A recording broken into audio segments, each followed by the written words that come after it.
कि जी सरदार क्यों आप अपने आप को कहलवाते हैं, ये रेशियल कमेंट्स थे। और चीफ जस्टिस साहब जब सरदार लतीफ कोसा को तज़हीक का निशाना बना रहे थे तो उनको नहीं भूलना चाहिए था कि इंतहाई काबिल एहतराम जज सुप्रीम कोर्ट के सरदार तारिक मसूद साहब वो भी सरदार हैं। तो लिहाजा हमें कतईन ये तवक्को नहीं थी कि 55 सालों से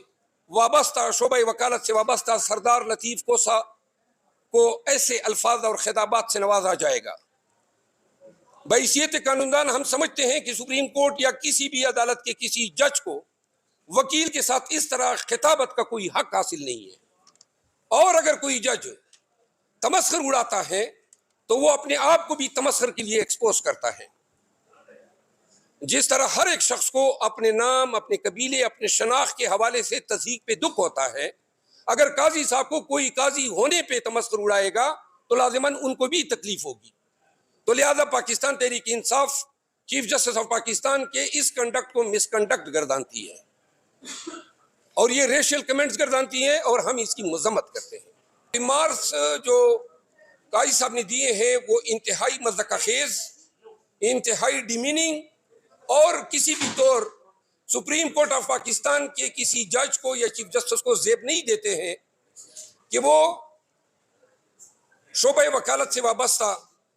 और पीटीआई के वकील सरदार लतीफ़ खान कोसा को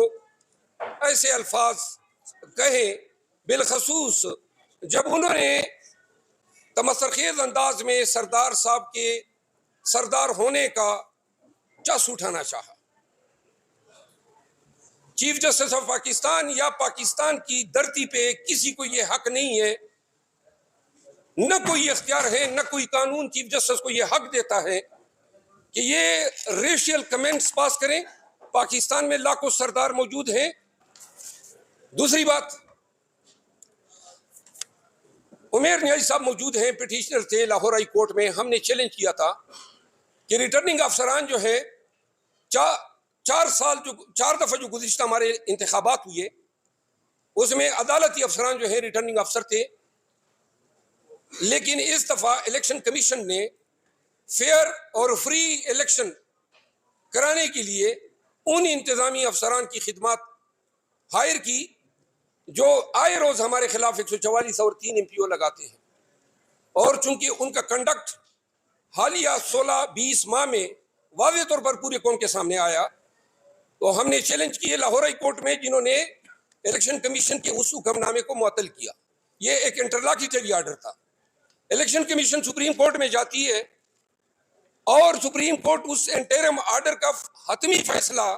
कुछ इस अंदाज में करती है कि काजी फायज़ ईसा साहब हमारे फाजिल दोस्त, हमारे वकील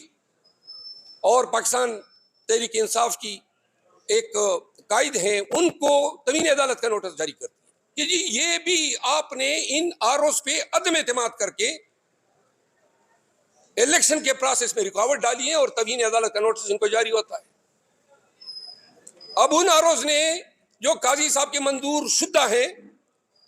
पाकिस्तान तहरीक इंसाफ के तकरीबन 1200 कैंडिडेट्स के नॉमिनेशन पेपर रिजेक्ट किए हैं।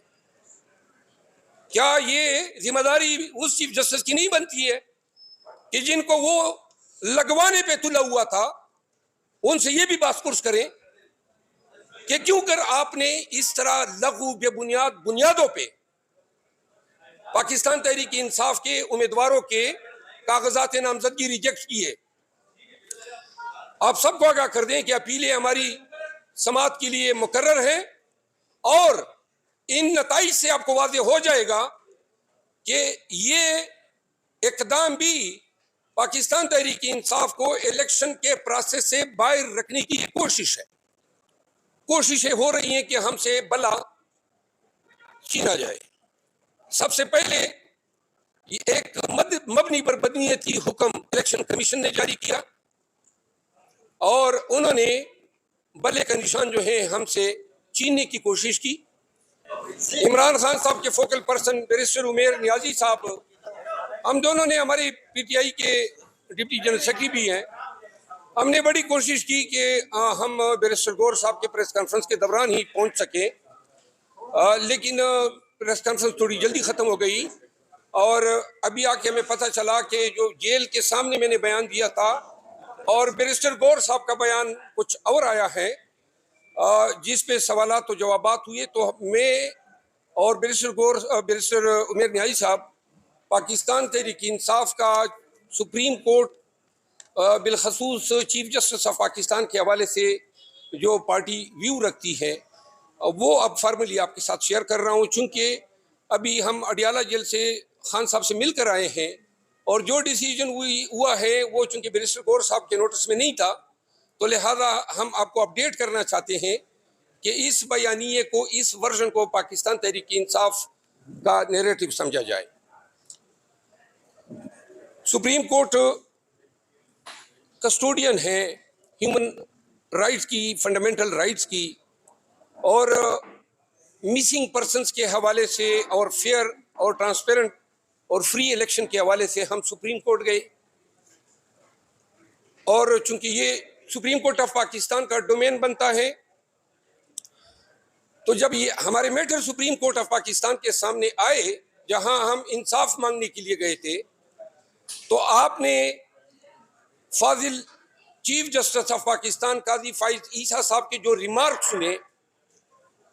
जो उन्होंने कार्रवाई के दौरान पास किए, और जिनको सुन के पाकिस्तान तहरीक इंसाफ जो है शदीद कोफत और